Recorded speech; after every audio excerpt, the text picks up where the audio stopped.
G'day, my name's Patrick. I'm a friend of Sue's, and Laura's asked me to be an MC and corral yours and get you going.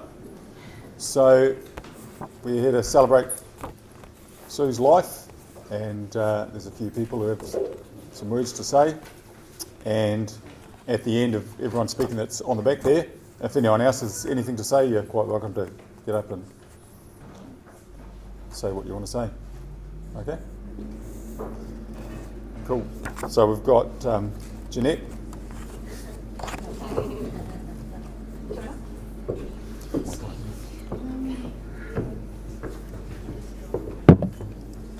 I'm not used to speaking with a mic, so I'll try without, and I hope you can all hear me.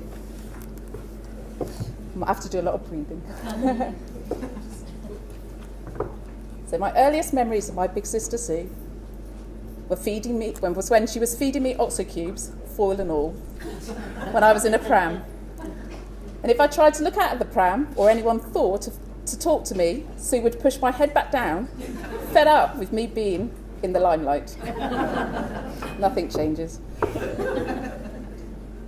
Until I was old enough to join in Sue's games, she had what Mum thought was an imaginary friend called Dobie. There's actually a Dobie I here. know. Must have been, yeah. Later we found out that Sue really could see him, and many others that had passed on. We were fortunate to grow up in the beautiful countryside of East Devon, where we spent hours outside climbing the apple trees in our garden, where the balancing plank, in our eyes, made an amazing treehouse, with a rope and tyre swing. The garden opened out into the neighbouring fields, and this was the centre of our many adventures together. From here, we travelled the world, fought the Indians on horseback, and even climbed Everest. So we did do it. We cycled our bikes around and around the bungalow, so much so that Mum and Dad felt they lived in a goldfish bowl. I was often towed behind Sue's bike on a tricycle so I could keep up with her. We took picnics everywhere, without call boxes. We thought they were great. Boiled eggs, chicken legs, bread and butter, a salt shaker, cheese and ham. We had blue Tupperware everything.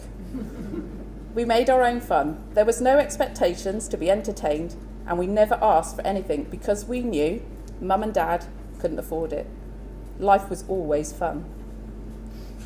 Next door smallholding was another of our favourites, where we helped with the sows at farrowing time, hand-reared the orphan piglets and spent hours milking the goats by hand, mucking out the 2 cows that they had.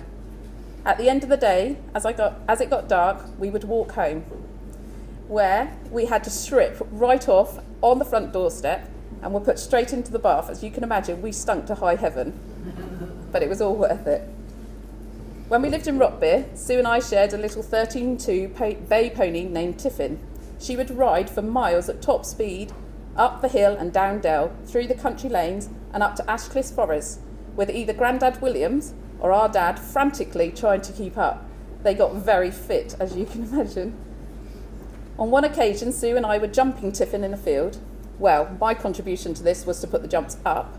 Tiffin had had enough and decided to put Sue out of the saddle into the biggest pile of stinging nettles ever. You don't get stinging nettles over here, do you? No.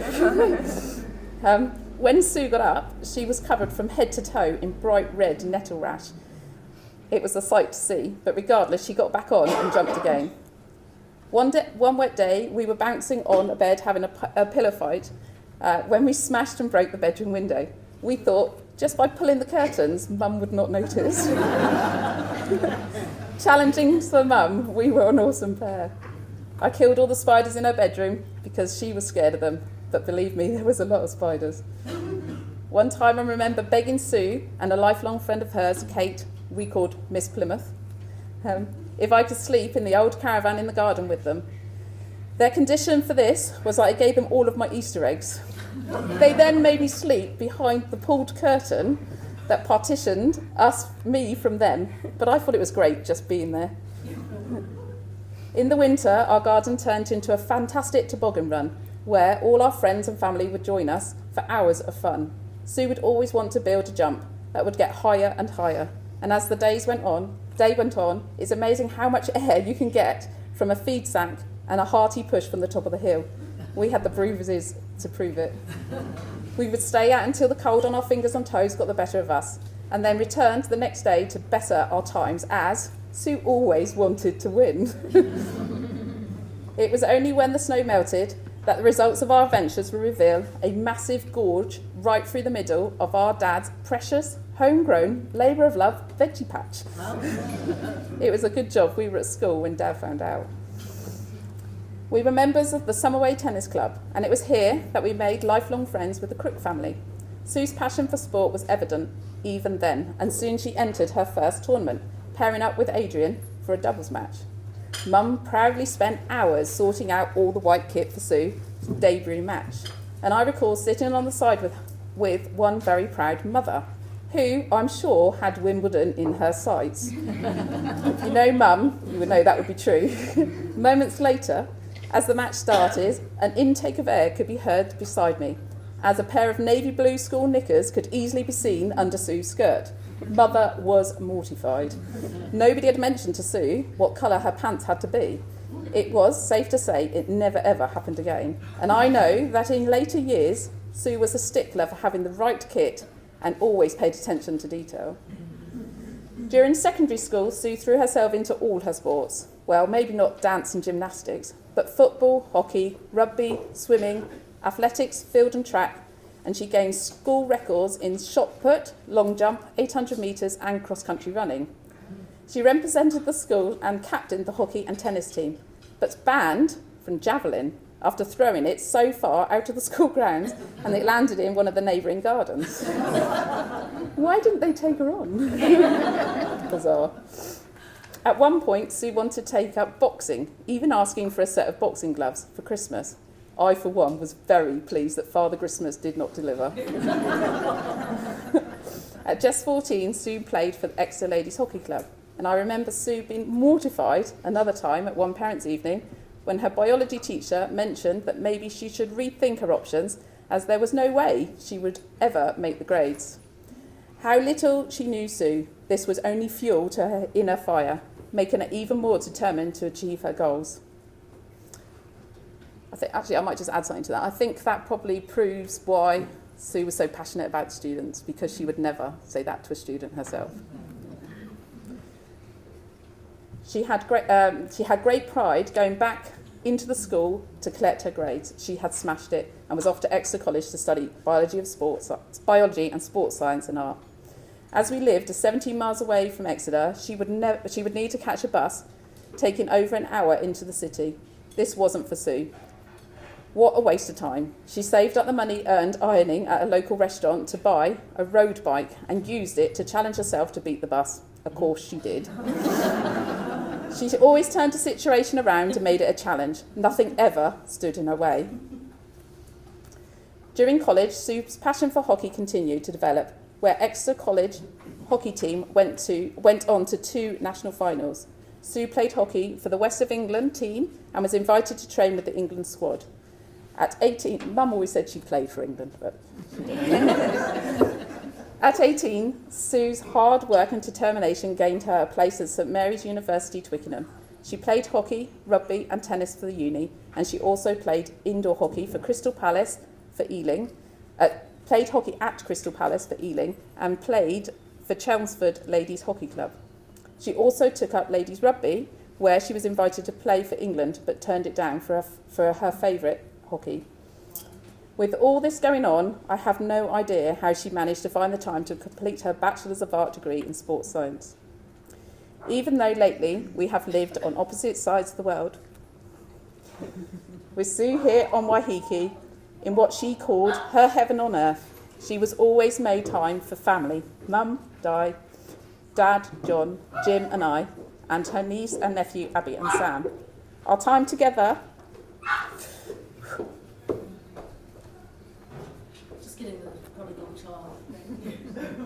Thank you, Laura. Has always been about making memories. You have been the best sister I could ever have wished for.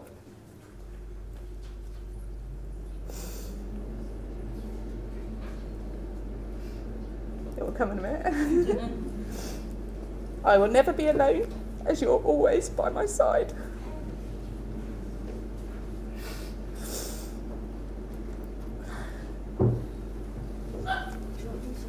No, I'll get there. I'm just going to stand by you. Into it.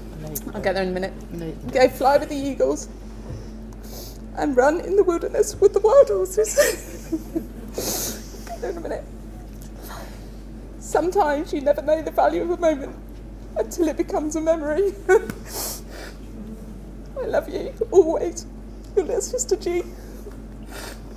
Thank you.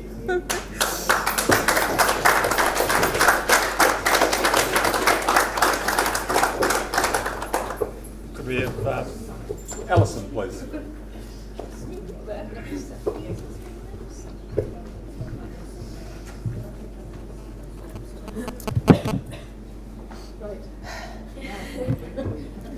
Well, I'm not going to try to compare with that, so, but I'm the bestie.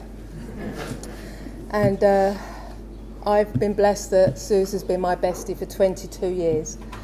And the first 9 years we were partners, and we had a ball.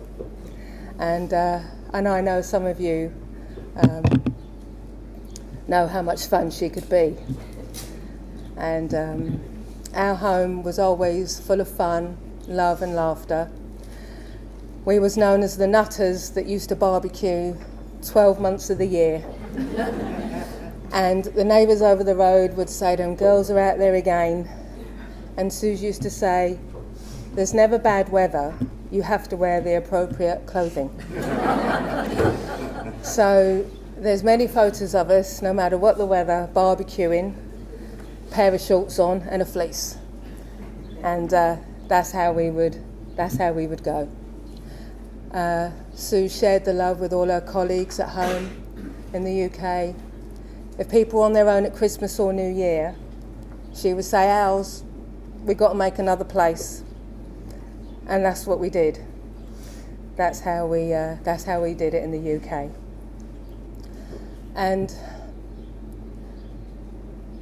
the suffering that Suze has had over the last years, all I know is this was her paradise island.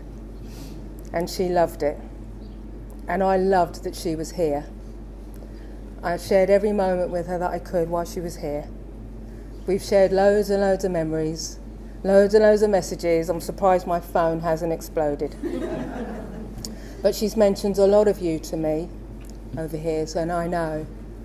And her passion, which I love her for deeply. So I'm going to end with a poem, if I can read it. And I must say, the ceremony this morning at the school, that hacker, her chest would be out here to have the first hacker the day before the Rugby World Cup.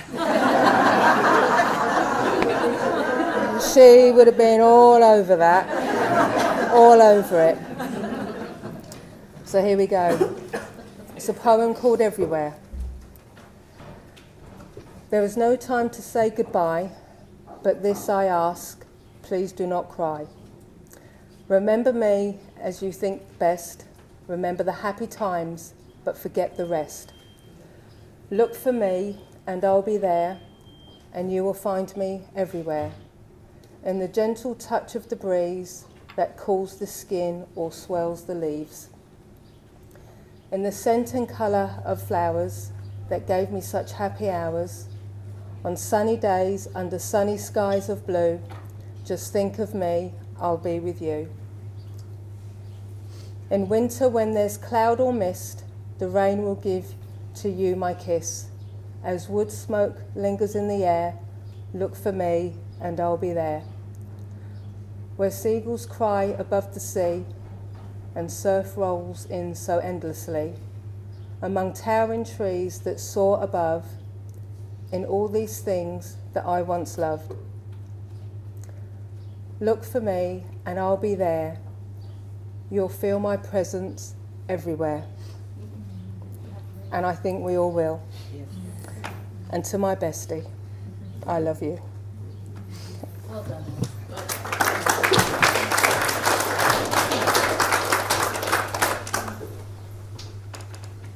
Chris Green, please.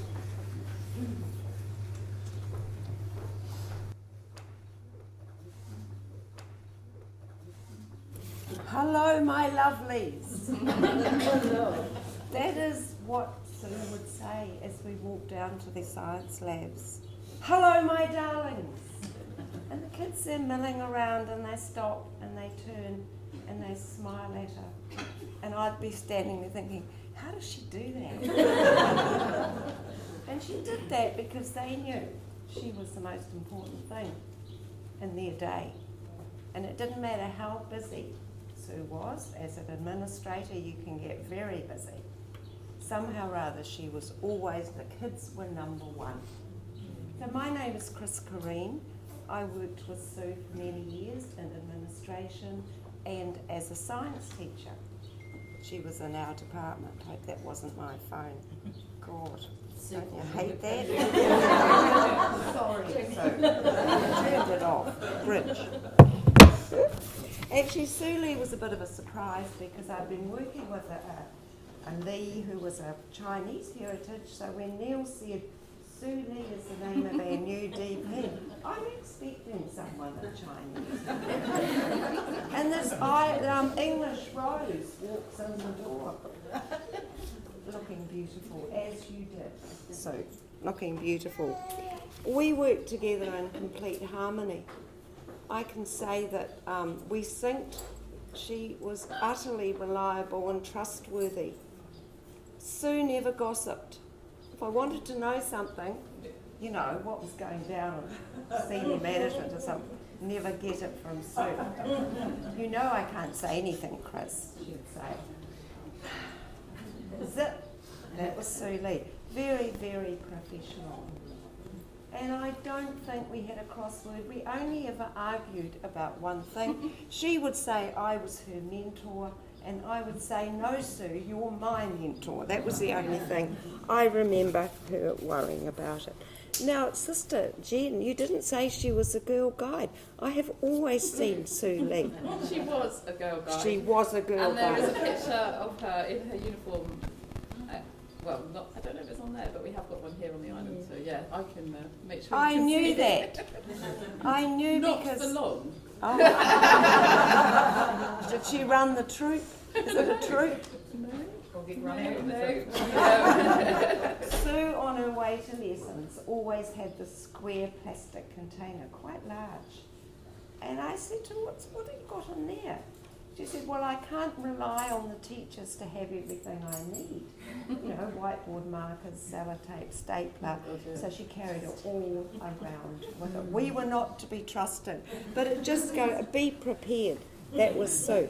And to be a good science teacher, you have to be prepared. And she was. And she did it wonderfully well. I want to read you some things that the students had to say. Passionate, enthusiastic, unwaveringly positive, determined, strong. She did everything she could to make the lessons cool. She always wanted to make sure we all tried our best. Energetic, she brought something to the class which made us engaged. We really connected with that. These are comments from my Year 13 students who taught Sue Lee when they were in Year 7 or Year 8. And of course they now know about her long illness.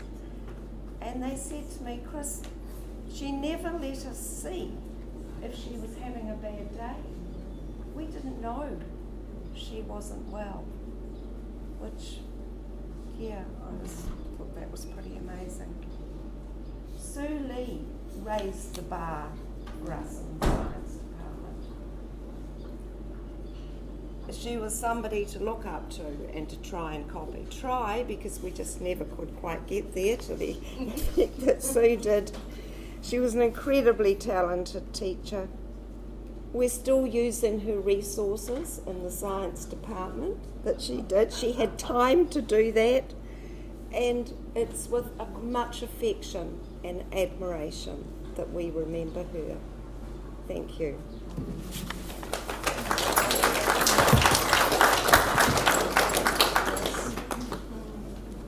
Rob Smith.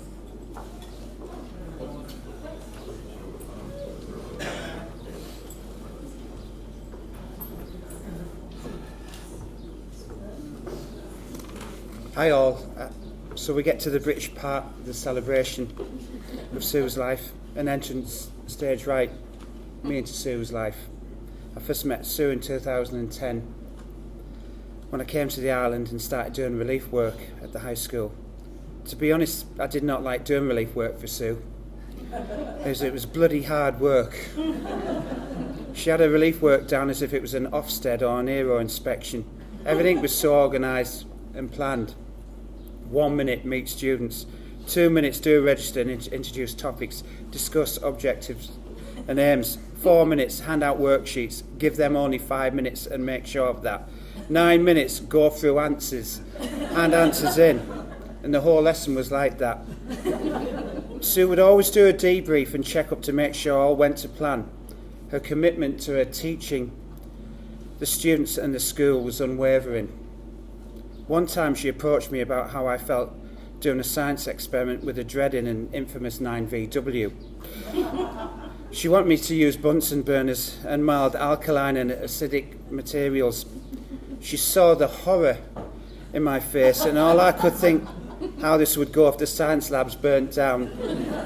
And me being a firefighter, how I would explain it. Fortunately, Sue changed into a paperwork lesson. I really saw Sue come into her element when a dear friend of ours lost a very close family member. She cooked food and helped support them. Her heart was always open and always giving, and we never forget that.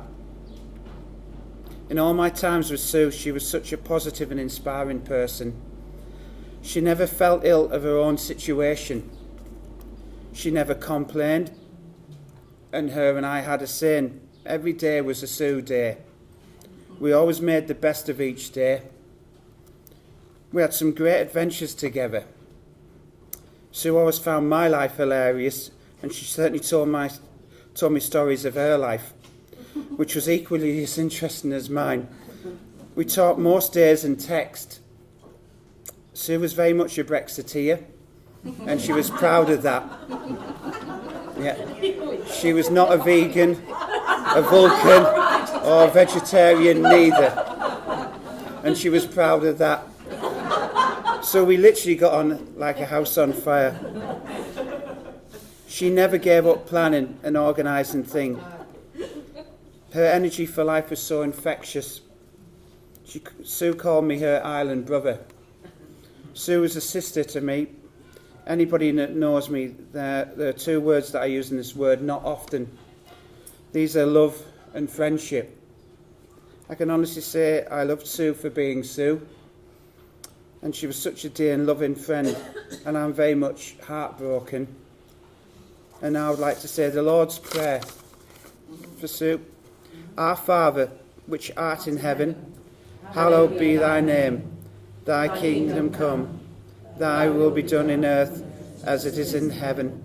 Give us this day our daily bread, and forgive us our trespasses, as we forgive them that trespass against us. And lead us not into temptation, but deliver us from evil. For thine is the kingdom, the power and the glory, for ever and ever. Amen. I would just like to finish off with a few sentences that describes Sue's battle.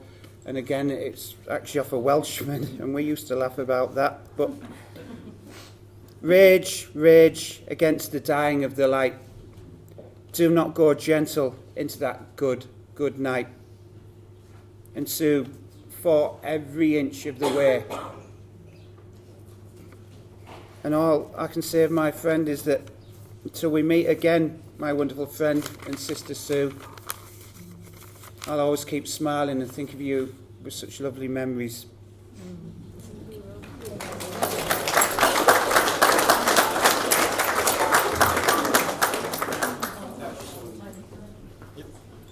Tony Sears.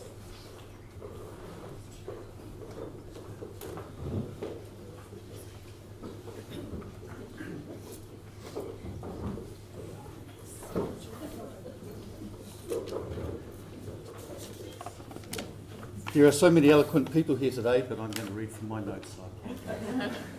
I'm Tony Sears, and I'm a Deputy Principal at Waiheke High School. I'd like to say a few words on behalf of the school. And I feel I should, because I've known Sue longer than anyone else from school. Admittedly, perhaps maybe only by a few hours or even a day. But it was my privilege to meet Sue at the airport when she arrived off the plane from the UK back on the 22nd of August 2007.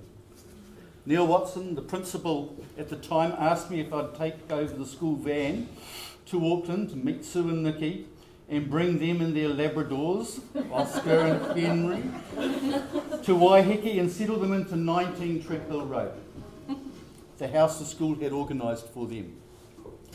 So I waited at the international arrivals gate at 6 in the morning for Sue. I had no idea what she looked like and just hoped that we'd find each other. That takes serious courage. Not for me, but for Sue. To take that risk and come out to the colonies, and not only to the land down under, but to the rock, Waiheke Island. You know, within a certain time, short time, where the island life is for certain people. Sue took to it with a passion. And it was not long before she was out fishing and sailing with me, and before long Sue and Nikki had their own boat and scooters, so common on our island these days. And within a short time, Sue had built around her a network of friends and colleagues. Sue came to Waiheke High School as head of PE. However, it was quickly obvious that she had experience leading other teachers, and that she'd been through the good and the bad of the British education system, and she'd come out the other side. Before you knew it, Sue had set up the sports academy at the high school, opening up the sports program before school, continued to this day by Bill Godbout, who Sue affectionately called Coach, and his volleyball group. Sue also shared her experience in initiatives to measure how individual teachers and faculties were adding value to students' performance at school. Beyond her obvious expertise in PE, she was also able to teach science, as Chris Doreen has mentioned. And I know that there were fantastic and creative lessons. Here was a teacher who demonstrated passion and skill, a head of department who could and would walk the talk. Anyway, within a year or so, the then head of the junior school, Elke Wolf Rooney, left Waiheke High School to return to Germany with her family, and Sue applied for her job. So Sue joined Neil Watson and Bea Roughton and me on the senior leadership team. This was a fantastic thing as far as I was concerned, from a purely personal perspective, simply because I was no longer the shortest member of the SLT, something which Neil has teased me about relentlessly. So starting as the head of the junior school, taking on the transitioning of students into the school, and coordinating national standards at years 7 and 8, to having the responsibility for the academic side of the school, life was going well. And then the discovery of a lump in her breast. I guess back around 2012, 5 years after she came to us, and her life was turned upside down. Anyone who knows Sue knows that she is hugely competitive. That sort of drive that took her to high levels in hockey and other sports back in the UK characterised her can-do, will-do attitude in her professional life. She was intelligent, capable, motivated, and passionate about education. Sue brought that competitive spirit, that grit and determination to her battle with cancer. She has given it everything. All power to her for that. Our then principal, Neil Watson, left in 2013, and Jude Young took over the helm at the start of 2014. Embarking on a flat management structure, Jude promoted Sue to deputy principal, And for the next 3 and a bit years, our senior leadership team of Jude, Sue, Trudy Jameson, and myself managed the school together until mid-2017, when Sue took medical retirement, focusing her energies on fighting cancer, and with Laura crossing off some of the items on her bucket list.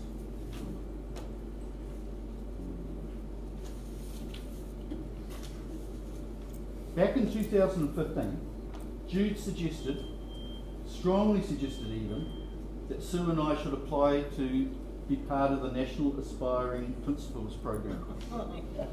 A year-long extracurricular course of study for potential principals.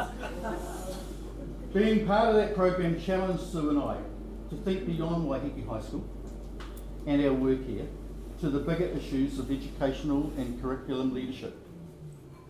And I mention this because had things been different for Sue, I'm sure that she would naturally have aspired to become a principal somewhere.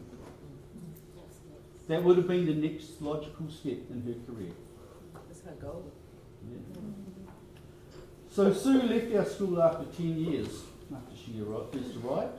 She'd gone from head of PE to head of the junior school to deputy principal. For a little while she'd even taken on responsibility for the science faculty as well.